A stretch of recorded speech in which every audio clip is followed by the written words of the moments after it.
Okay, let's give you guys some more practice. So here, find dy by dx of this. Okay, so press pause and have a go. Okay, so to do this here, visualize this thing here as, well, visualize this being a bubble here. So you've got the square root of the bubble. So this is your bubble here. So visualize this thing here as this thing here. So it's the bubble to the power of a half, which is the square root. Okay, so now now from here, you've got the bubble here to the power of a half. So take the natural log of both sides. By the way, you can't just simply well, at the moment you've got this bubble here to the power of a half. Even though there's a natural log in here, you can't simply take this out because because in order for you to do that, you have to take the natural log of both sides, and then you can take this out here.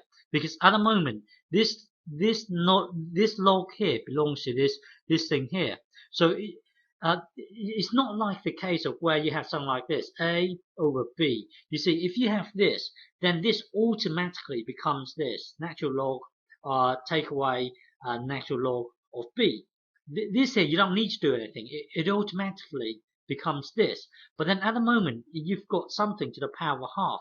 In order for you to move this out here, you need to take the natural log.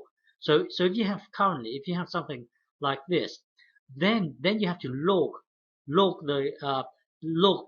Then you have to take the log. So then when you take the log, it becomes this um a half log the bubble here. Then you see, in order for you to move this here, you have to take the log. But this log here really belongs to this. Well, it's not like, don't forget you doing this. Don't forget you doing this. Well, it's you doing this. It's not the same as you doing this. You see, this thing here, it will automatically become this. So when you have log of a over log of b, this will automatically become log of a take away log of b. But this thing here, you've got to take the natural log, and then the half can come down here, and then well, and so on. Okay, so you are here at the moment. Take the natural log of both sides. That will allow you to take the half down here. So now you've got log of square root of 3x. Okay, so from here, hang on, let's start again here. So visualize this thing here as the bubble to the power of a half. So that's the bubble here to the power of a half. Now natural log both sides. That will then give you this. And then now, hang on, and now use implicit differentiation here. When you differentiate this, it will give you this. Okay, and then well, now you've got to, this half here is this half here. You now have to differentiate this. So differentiate this. Visualize this bit here as being the natural log of a bubble here. So when you differentiate, and then within this bubble, you've got another log in here. Okay, log of root 3x in here. So but just visualize this bit here as the natural log of a bubble here. So when you differentiate this, it will give you 1 over the bubble. So that will give you this bit here, 1 over the bubble here. But then you've got to use a chain rule. So now you've got to differentiate this. When you differentiate this, it will then give you this. Okay, and then now you've got another bubble within a bubble here. So now you've got to differentiate this. You see, when you differentiate this, it does actually give you this here, because hang on, because at the moment you've got the square root of a bubble here. So when you differentiate the square root of a bubble, this will then become when you differentiate this, it will then become a half uh, a half bubble to the power of minus a half. And then you would visualize this whole thing here as a half times 1 over the bubble to the power of half. Okay, which is to the power of a half is which is bubble square root of a bubble. So that becomes 1 over 2 root of the bubble. In this case, can you see this here is exactly the same as this here, but it's just that our bubble here is 3x. Well, anyway, when you differentiate um, when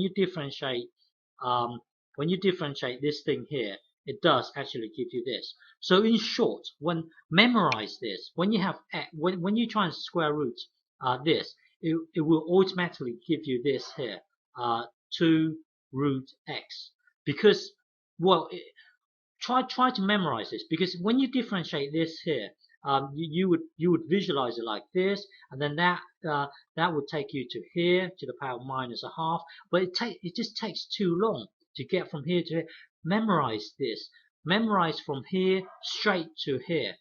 It will save you a lot of time. So memorize this. So from now on, try to memorize the square root. When you differentiate the square root, it will give you 1 over 2 root of x. So that this here will save you a lot of time. So when you square root this here, it will give you this. Okay, and then now you've got another bubble here within the square root. So you've got to differentiate this bubble, which is this 3 here. So blah blah blah. I'm running out of time, so I'm going to just skim through this. Okay. So when you merge these together, you can join this and this together. That will give you 4, and then this times this here, it will give you it will just give you 3x here.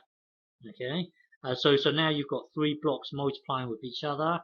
That will then give you this, and then times by y to both sides. That will then give you this, and then this gets multiplied to the top, giving you this here.